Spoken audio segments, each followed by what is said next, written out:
Bismillahirrahmanirrahim. Assalamualaikum warahmatullahi wabarakatuh. Perkenalkan, nama saya Dian Hardianti Kalestari. Di sini saya akan membahas tentang topiknya itu tentang Development of Vocational Education System and Files, atau bisa disebut dengan pengembangan sistem dan bidang pendidikan dalam kejuruan. Nah, ini adalah tugas S3 dari mata kuliah Filsafat Ilmu dan Rekonstruksi Teori oleh Bapak Dr. Haji Darmawan MKes. Untuk kesempatannya, terima kasih banyak Pak. Baiklah, untuk mengefisienkan waktu, saya akan langsung saja bahas. Mungkin semuanya sudah penasaran ya. Di sini tentang vocation, judul bukunya itu tentang Vocational Education, Purpose, Tradition and Prospect. Bagaimana tujuan dan tradisi dan juga prospeknya nanti ke depan seperti apa. Baik, langsung saja.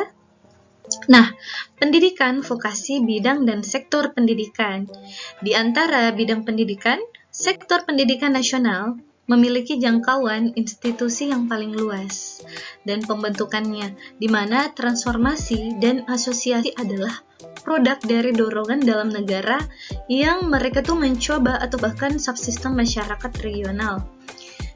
Misalnya, Fachschule Jerman itu memiliki hubungan khusus dengan sekolah kejuruan dua jenis, yaitu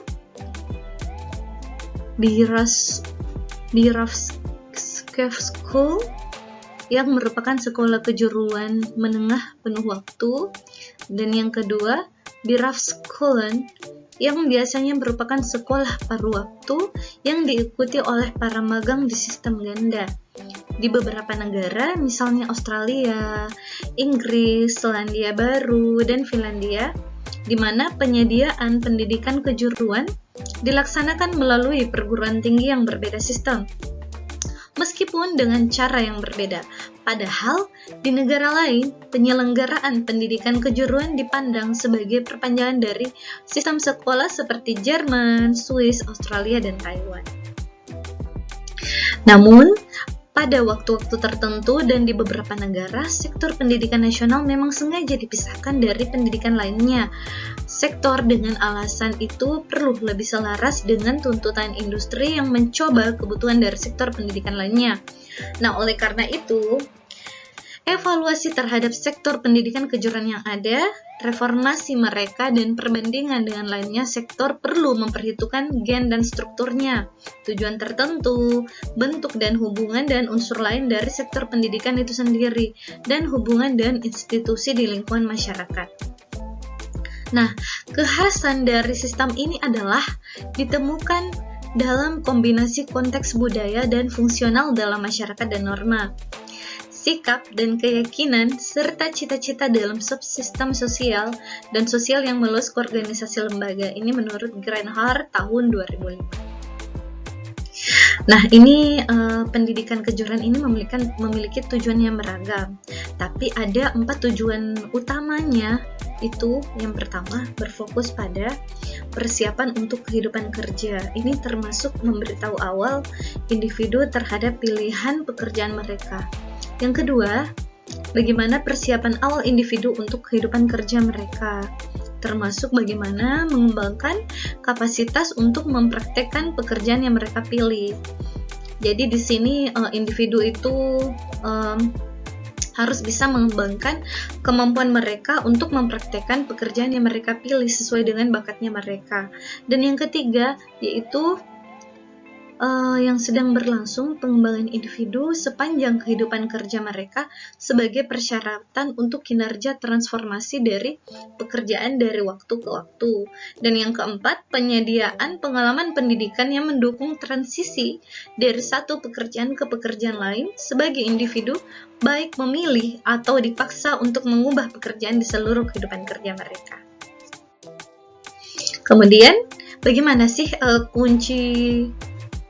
konsep kunci dan basis konseptual dari pendidikan kejuruan? Nah, di sini yang perlu kita ketahui bahwa pendidikan kejuruan diselenggarakan untuk mencakup bidang pendidikan yang luas Bidang ini mencakup sebagai sub-elemen sektor khusus pendidikan pasca sekolah yang biasa disebut sebagai pendidikan kejuruan yang biasanya memiliki serangkaian lembaga dan keberpihakan khusus negara.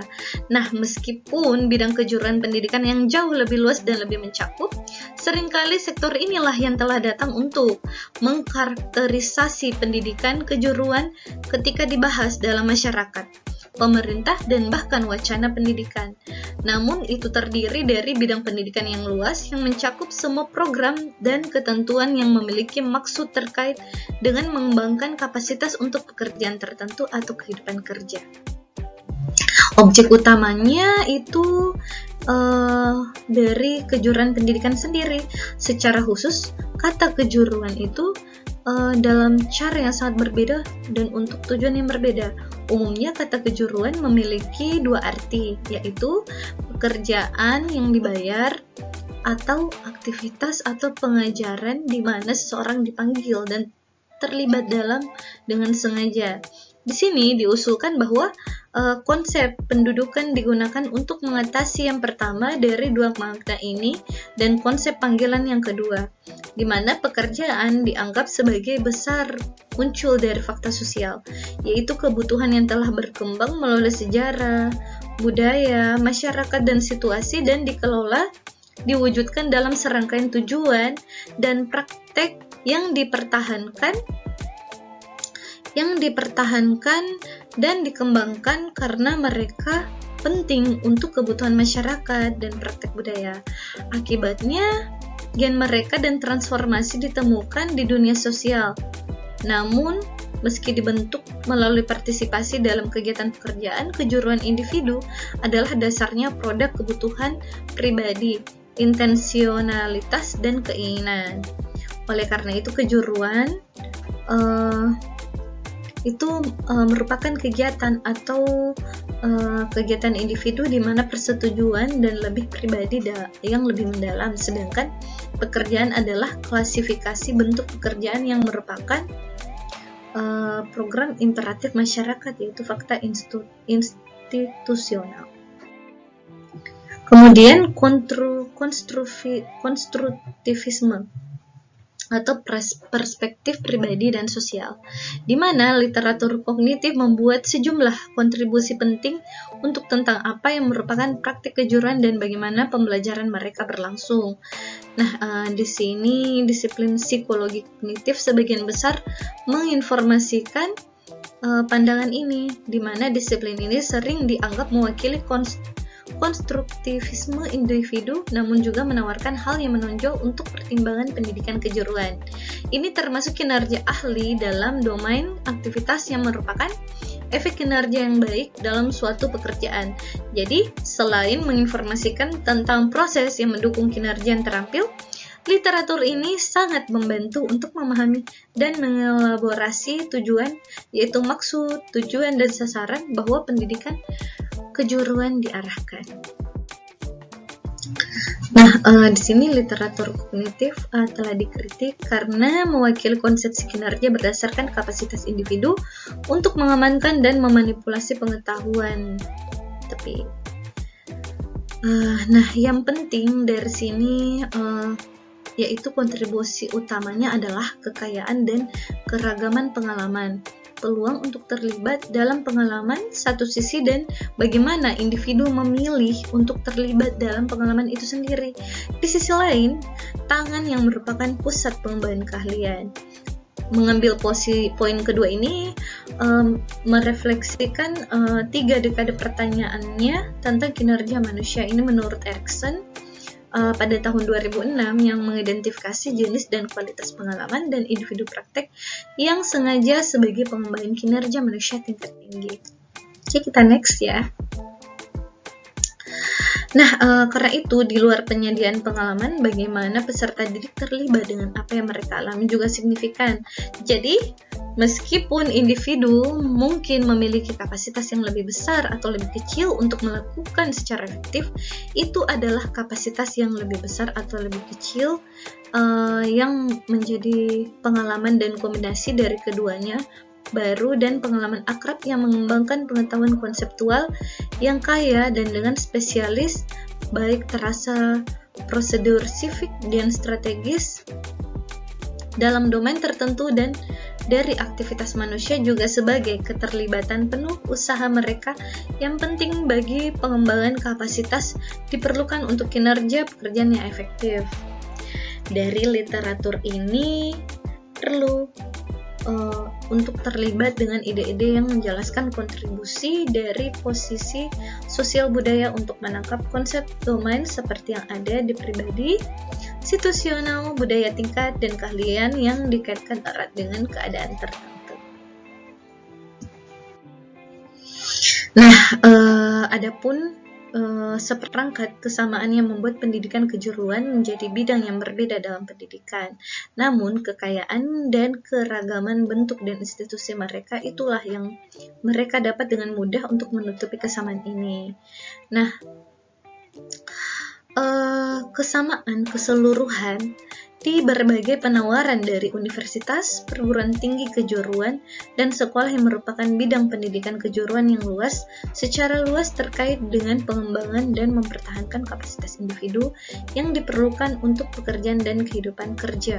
Artinya, mereka tujuan pendidikan terutama berkaitan dengan identifikasi pengetahuan, organisir pengalaman, kemudian menemukan cara untuk memberlakukan pengalaman, dan yang keempat juga dipertahankan dalam efektivitas.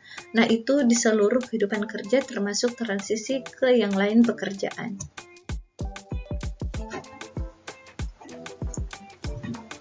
Nah, ini untuk memposisikan pendidikan kejuruan, bagaimana keunikannya dan keberagaman dalam pendidikan kejuruan.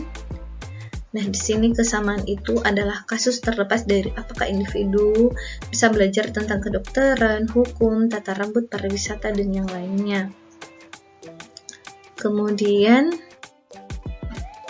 fokus pada pendidikan kejuruan di sini fokus utamanya adalah bagaimana kita bisa mempersiapkan dan memperlengkapi peserta didik untuk kehidupan bekerja.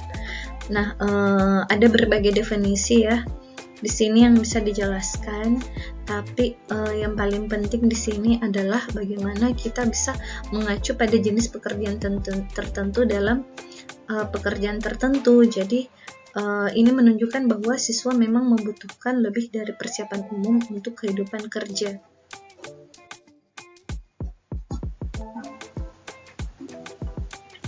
Nah, di sini ada masalah dan keterbatasan bidang pendidikan vokasi. Yang pertama, yaitu ada kekhawatiran bahwa sektor pendidikan ini hanya memperkuat atau mengakar pada kelemahan. Artinya mereka yang terlibat dengan itu tunduk pada baris yang membatasi pengalaman pendidikan. Yang kedua, ada kekhawatiran bahwa manfaat jangka panjang dari berpartisipasi dalam sektor pendidikan kejuruan itu tidak sehebat tempat yang lain. Yang ketiga, yaitu sebagaimana dicatat sepanjang sejarahnya pendidikan kejuruan telah menjadi subjek terhadap pandangan dan prasangka orang lain yang memiliki hak istimewa secara sosial, yang kontribusinya adalah sering mementingkan diri sendiri dan kurang informasi. Nah, yang keempat, masalah yang keempat itu adalah adanya antipati pendidikan terhadap jenis pembelajaran yang fokus ketentuan pendidikan vokasi. Nah, kejuruan memiliki resonansi pribadi dan penting bagi individu yang menyetujui, membangun, dan memberlakukannya. Bagaimana caranya? Caranya yaitu dengan membentuk dan mengembangkan serta mempertahankan kejuruan adalah usaha pribadi, terutama dalam pencariannya untuk negosiasi makna dengan dunia sosial dan dunia kasar yang dengannya individu bernegosiasi saat mereka hidup dan bekerja. Jelas, ini adalah konsep yang sepenuhnya dibentuk dan ditentukan oleh orang lain, di mana institusi dan praktik sosial yang sangat kuat, seperti yang dibahas tentang pekerjaan, berbeda dengan konsepsi kejuruan yang dibahas di atas.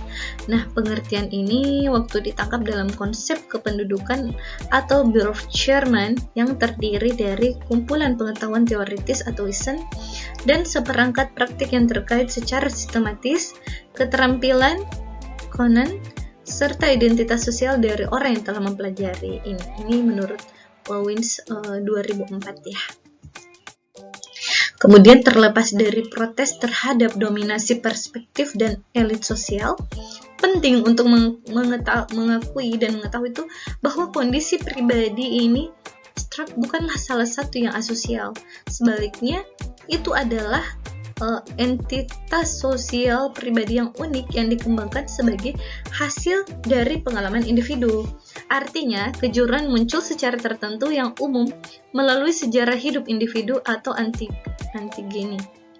Namun, pada saat yang sama, agen kebutuhan pribadi untuk dimediasi oleh kekhawatiran yang berusaha untuk secara sah membatasi agen yang tidak membantu dan tidak bijaksana melalui jenis-jenis keharusan sosial dan persyaratan yang terkait dengan banyak pekerjaan. Nah, hal ini kemudian mengarah pada pertimbangan pekerjaan sebagai produk dan institusi. Oke, kita lanjut. Nah, untuk evolusi konseptualisasi pekerjaan maju menekankan mereka sebagai praktik yang memiliki gen sejarah, budaya, dan sosial. Selanjutnya, karakterisasi dari pekerjaan tersebut sebagian besar telah dibentuk oleh suara-suara istimewa secara sosial, apalagi oleh mereka yang benar-benar mempraktikkannya. Artinya, pekerja tersebut tidak mampu memecahkan masalah, menghasilkan ide-ide baru, atau mengelola situasi baru. Dengan demikian, mengajukan pertanyaan tentang nilai dan bentuk penyediaan pendidikan apapun bagi mereka. Mereka sendiri memiliki suara dalam bentuk pendidikan yang akan mendukung penyediaan itu. Di luar sisi itu menjadi perusahaan keluarga. Nah, di era modernitas melewati proses industrialisasi dan pembentukan negara-negara bangsa yang demokratis, di mana sektor pendidikan kejuruan yang berbeda telah dibentuk di banyak negara. Bekerja dari sentimen dan norma masyarakat, penyediaan pendidikan ini sebagian besar terlihat menjadi bagi kaum muda dan mempersiapkan mereka untuk kehidupan kerja sebagai partisipatif, produktif warga negara mereka. Nah, melalui periode ini, perubahan signifikan terjadi di penyediaan bentuk pendidikan yang lebih tinggi yang diperlukan untuk memenuhi kebutuhan, meningkatnya jumlah pendidikan profesional dan teknik yang muncul. Nah, ternyata tidak semua negara melakukan upaya yang untuk menyelaraskan tujuan dari proses sektor pendidikan kejuruan dengan jenis-jenis pengembangan.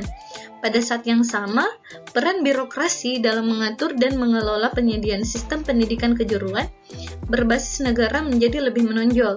Karena peran birokrasi telah meningkat, suara peserta yang diundang telah datang untuk membentuk pendidikan kejuruan.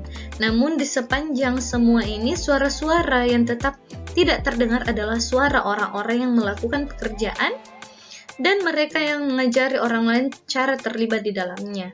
Nah, gagasan tentang hak sosial, suara Illegit diputar di sini, di mana pendidikan kejuruan dipandang sebagai bisnis pendidikan kejuruan. Jadi itu diserahkan kepada masyarakat yang tahu bagaimana berlatih dan mereka yang mengajari orang lain tentang praktik ini. Sebaliknya, kemungkinan saran tentang berbagai inisiatif akan diserahkan kepada mereka yang diundang sebagai informan oleh pemerintah. Sejauh mana para informan ini berpengetahuan luas dan mampu berkontribusi pada diskusi tetap tidak jelas. Namun sampai saat ini, contoh dari beberapa negara menunjukkan bahwa ada kekhawatiran besar tentang sejauh mana pihak-pihak ini menawarkan secara otoritatif saran tentang penyelenggaraan pendidikan kejuruan. Nah, tujuan dari pendidikan kejuruan itu sendiri, di sini Dewey pada tahun 1916 mengusulkan dua tujuan utama pendidikan untuk kejuruan. Pertama, untuk mengidentifikasi pekerjaan individu, dan kedua, untuk membantu mereka dalam mengembangkan kapasitas untuk menjadi efektif dalam pekerjaan mereka. Penting untuk dipahami bahwa tujuan pendidikan kejuruan adalah ganda, yaitu memiliki nilai yang didasarkan pada berbagai perspektif dan cenderung berfluktuasi dan memiliki penekanan yang berbeda dari waktu ke waktu. Nah, ini ada tujuan pribadinya untuk individu tertentu dan ada juga tujuan dari pendidikan vokasi kejuruan untuk tujuan yang berorientasi sosial. Contoh untuk pribadi ya, di sini dijelaskan dan disebutkan bahwa yang pertama itu pemahaman tentang kehidupan kerja, kemudian bagaimana kita mengembangkan kapasitas khusus untuk melakukan peran pekerjaan tertentu, kapasitas untuk terlibat secara kritis dalam dunia kerja, bagaimana mengubah praktik sosial yang terdiri dari pekerjaan berbayar atau pekerjaan tertentu, dan bagaimana mempertahankan kapasitas untuk pekerjaan seumur hidup. Nah, ini pasti kita butuhkan bagaimana sih supaya kita bisa mendapatkan pekerjaan ini untuk seumur hidupnya kita. Makanya diperlukan pendidikan kejuruan. Nah, sedangkan untuk orientasi sosial di sini mengembangkan jenis kapasitas yang dibutuhkan oleh pemberi kerja, kemudian mempertahankan dan mengembangkan lebih lanjut dan sektor industri, mempraktikkan pekerjaan itu dengan cara memperhatikan lingkungan dan kekhawatiran masyarakat, mengembangkan kapasitas untuk berkontribusi terhadap kesejahteraan ekonomi, dan membantu pekerja untuk melawan pengangguran. Itu untuk tujuan dari sosial pendidikan kejuruan itu sendiri.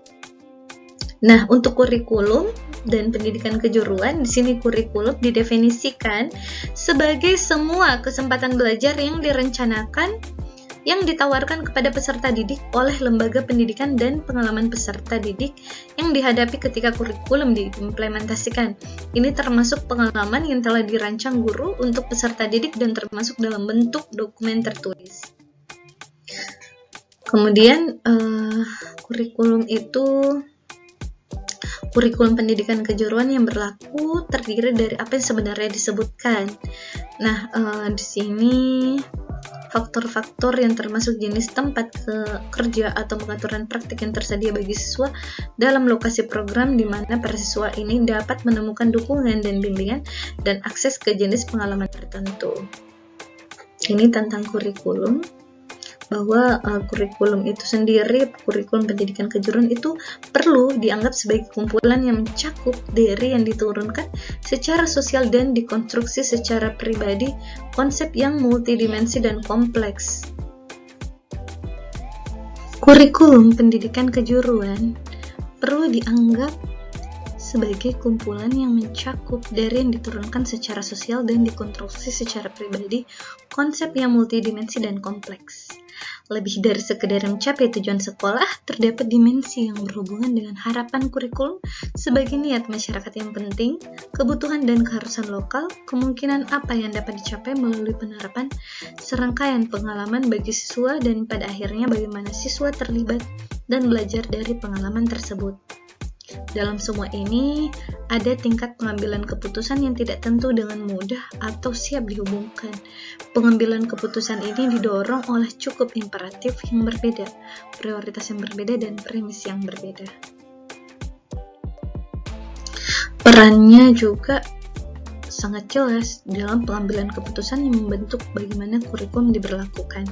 Namun ini menunjukkan bahwa praktik baru dan bermanfaat dapat dilaksanakan tidak seperti yang dimaksudkan atau ditolak begitu saja ketika mereka menghadirkan tantangan terhadap nilai-nilai guru. Dan yang perlu untuk memperhitungkan keadaan di mana ketentuan tersebut akan dilaksanakan telah muncul. Ini termasuk minat, kapasitas, dan fokus mereka yang mengajar, di mana pusat pertimbangan ini adalah bahwa guru-guru yang terlibat dalam membuat makna mereka sendiri dari apa yang mereka alami dan membuat keputusan tentang bagaimana melanjutkan atas dasar apa yang saat ini mereka pahami dan yakini sebagai jalan yang paling bijaksana, tindakan maupun tujuan apapun. Namun pertimbangan tersebut tidak hanya berlaku untuk mereka yang mengatur dan memberlakukan pengalaman dalam pendidikan kejuruan. Yang paling sentral dan mungkin yang paling penting adalah atribut yang sama dengan diri sendiri adalah atribut yang digunakan oleh peserta didik, misalnya siswa, pekerja, magang, pemula, dan praktisi berpengalaman. Ketika mereka tersebut sudah terlibat dengan ketentuan pendidikan kejuruan. Nah, karena itu lebih dari sekedar pertimbangan pengambilan keputusan yang membentuk niat dan cara pemberlakuan ketentuan pendidikan vokasi juga terkait dengan pengalaman pembelajaran dan pembelajaran melalui ketentuan tersebut yang dimediasi oleh peserta. Nah, jenis-jenis kapasitas yang dibutuhkan untuk pekerjaan dan variasinya serta kemampuan strategis itu diperlukan untuk kinerja kerja yang efektif. Penting untuk penyediaan tujuan pendidikan kejuruan yang efektif, di mana kumpulan pemahaman ini terpusat penting untuk menginformasikan bagaimana potensi pendidikan kejuruan dapat direalisasikan, bahwa tujuan yang harus mengarahkan upaya dan arah pendidikan kejuruan, ketentuan-ketentuan, dan sarana yang dengannya jenis-jenis kapasitas ini dapat dikembangkan. Pemahaman ini membantu dalam menasihati individu tentang pekerjaan tertentu dan bagaimana mereka dapat memenuhi kebutuhan dan minat mereka. Mereka juga dapat digunakan untuk mengidentifikasi maksud, tujuan, dan sasaran program pendidikan yang berusaha mengembangkan kapasitas kerja pada siswa dan membantu mereka dalam bergerak ke dalam contoh spesifik dari pekerjaan itu setelah lulus. Tujuannya digunakan untuk mempertimbangkan jenis pengalaman yang perlu diberikan, misalnya kurikulum dan bagaimana mereka dapat diperkaya, yaitu secara pedagogis. Selain itu, jenis-jenis pemahaman dapat membantu organisasi dan berlakunya pengalaman bekerja di seluruh kehidupan kerja dalam memperhatikan kompetensi kerja individu dan dengan demikian ke depan kemampuan kerja mereka juga. Selain itu, seperangkat pemahaman seperti itu dapat digunakan untuk mengidentifikasi jenis pengalaman yang perlu dipertimbangkan dalam merancang dan mendapatkan pengalaman pendidikan yang efektif. Ini termasuk pertimbangan tentang jenis kapasitas yang paling baik dipelajari di masing-masing pengaturan pendidikan dan praktek, dan cara di mana kombinasi dan urutan rangkaian pengalaman ini dapat dibawa bersama-sama secara efektif. Oleh karena itu, jalur yang terdiri dari pendidikan kejuruan ketentuan perlu membantu individu dalam membuat pilihan berdasarkan informasi tentang pekerjaan pilihan mereka, dan menjadi siap untuk pekerjaan itu perlu diungkapkan peserta didik dan persyaratan pekerjaan. Nah, itulah tadi semua materi-materinya sudah saya jelaskan. Kurang dan lebihnya mohon dimaafkan. Semoga bermanfaat untuk kita semuanya. Insya Allah kita akan bertemu di channel YouTube yang berikutnya. Sehat-sehat selalu untuk kita semuanya. Jangan lupa 3D. Harus jaga jarak, kemudian menggunakan masker, dan juga harus selalu mencuci tangan. Ya, terima kasih. Kurang dan lebihnya mohon dimaafkan. Kekurangan milik saya dan kelebihan hanya milik Allah. Assalamualaikum warahmatullahi wabarakatuh.